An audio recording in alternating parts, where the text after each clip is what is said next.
bagaimana mengklasifikasi dan mengkategorikan itu adalah bid'ah atau bukan. Karena keterbatasan kami untuk mempelajari secara rinci menyebabkan kami tidak tahu ini ada dalilnya atau tidak. Tadi kan sudah dikasih. Bagaimana solusinya? Belajar. Dan ilmu tentang Islam itu bukan ilmu yang ada dalam genggaman tangan kemudian diberikan selesai semuanya. Masih sangat banyak ilmu tentang Islam yang belum kita ketahui. Ibaratnya kita ini berdiri di pinggir pantai dan ilmu tentang Islam adalah lautan yang tidak bertepian. Semakin kita mengarungi, semakin kita merasa kita akan mungkin tenggelam. Karena ilmu tentang Islam sangatlah banyak untuk dipelajari. Dengan berilmu, dengan belajar, insya Allah kita akan jadi mengetahui ini bid'ah atau bukan. Ini tuntunan Nabi atau bukan. Dengan ilmu.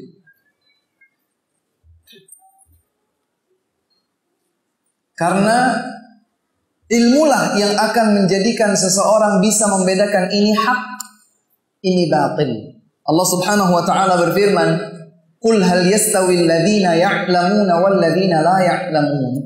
Katakan wahai Muhammad, apakah sama antara orang yang berilmu dengan orang yang tidak berilmu? Kira-kira jawabannya sama atau tidak?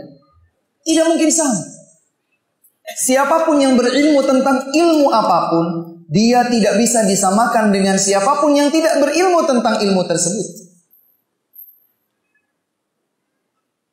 Tidak setiap orang bisa menjalankan alat kamera ini dengan baik. Betul atau tidak? Siapa yang bisa menjalankannya dengan baik?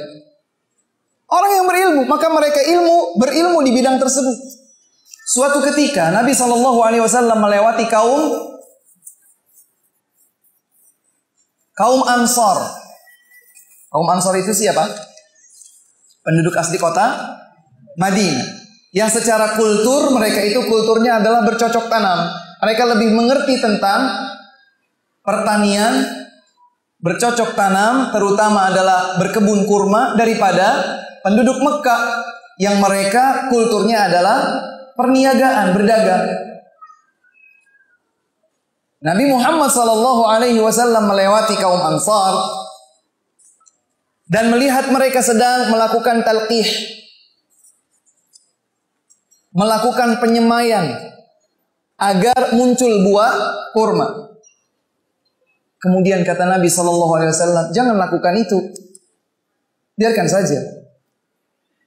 Mereka pun melihat bahwa ini adalah arahan Nabi SAW, mereka langsung tinggalkan. Ternyata pada saat waktunya panen tidak ada yang jadi. Rasul SAW dikabarkan tentang hal tersebut. Beliau menjawab, antum a'lamu bi umuri dunyakum. Antum lebih mengerti tentang perkara-perkara dunia. Maka perkara dunia selama tidak bertentangan dengan hukum syariat Islam, Islam terbuka. Islam terbuka. Apa yang termasuk bid'ah, apa yang bukan bid'ah, mana yang tauhid, mana yang menyelisihi tauhid, tidak mungkin kita ketahui secara terperinci kecuali dengan belajar. Wallahu a'lam.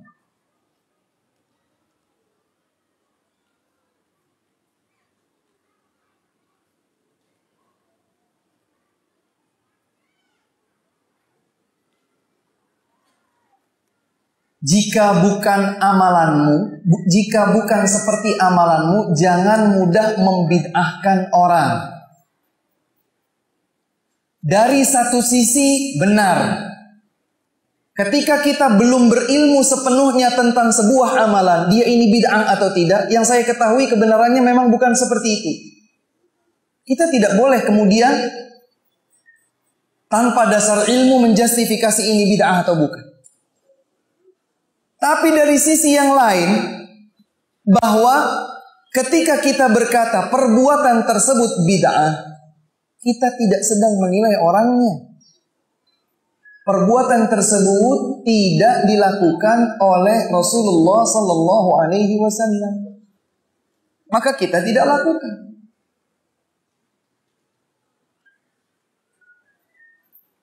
Saya ingin membaca Al-Quran dalam sholat tahajud yang lama, tapi saya hanya hafal surat-surat pendek. Maka dengan inisiatif sendiri, sekedar menganggapnya baik, saya baca Al-Fatihahnya 20 kali. Baik, Al-Fatihah, Ummul Kitab, 20 kali, baik. Dari mana kita tahu bahwa itu baik? Kesimpulan kita, jangan. Dalam kaidah disebutkan hukum asal sebuah ibadah itu tidak dilakukan sampai kita mengetahui ada dalil yang menuntunkan kita untuk melakukannya.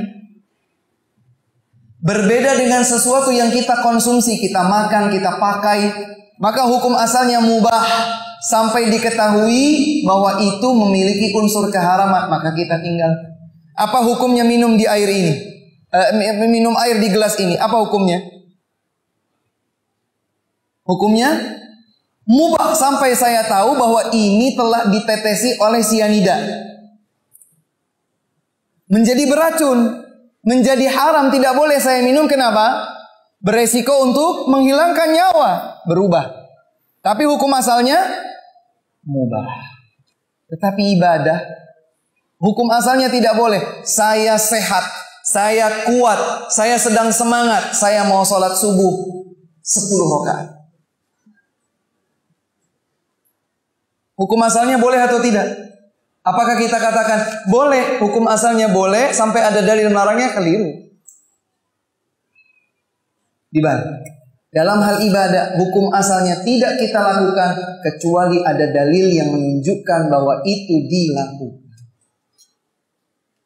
Jika bukan seperti amalanmu, jangan mudah membid'ahkan orang.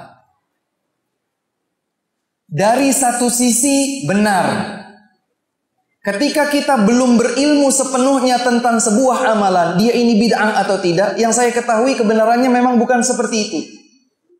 Kita tidak boleh kemudian tanpa dasar ilmu menjustifikasi ini bid'ah atau bukan.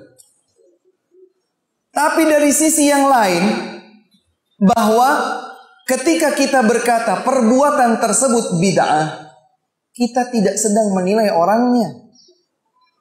Perbuatan tersebut tidak dilakukan oleh Rasulullah Sallallahu Alaihi Wasallam, maka kita tidak lakukan.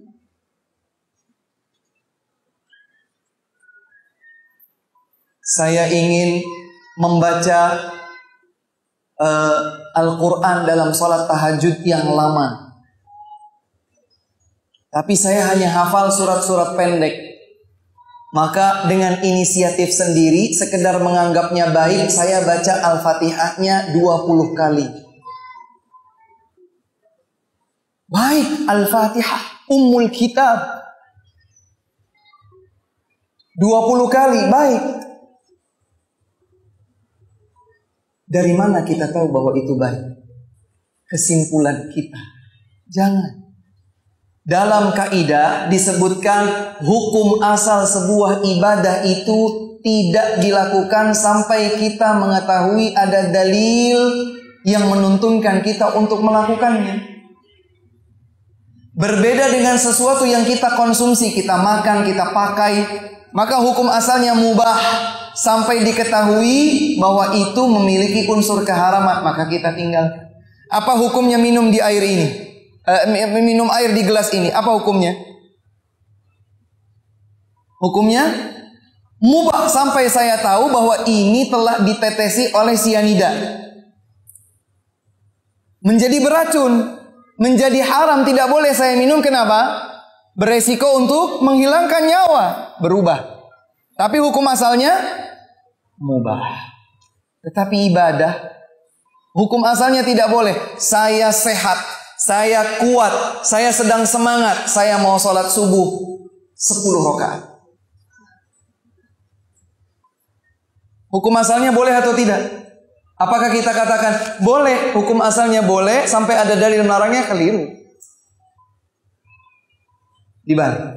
Dalam hal ibadah, hukum asalnya tidak kita lakukan kecuali ada dalil yang menunjukkan bahwa itu dilakukan.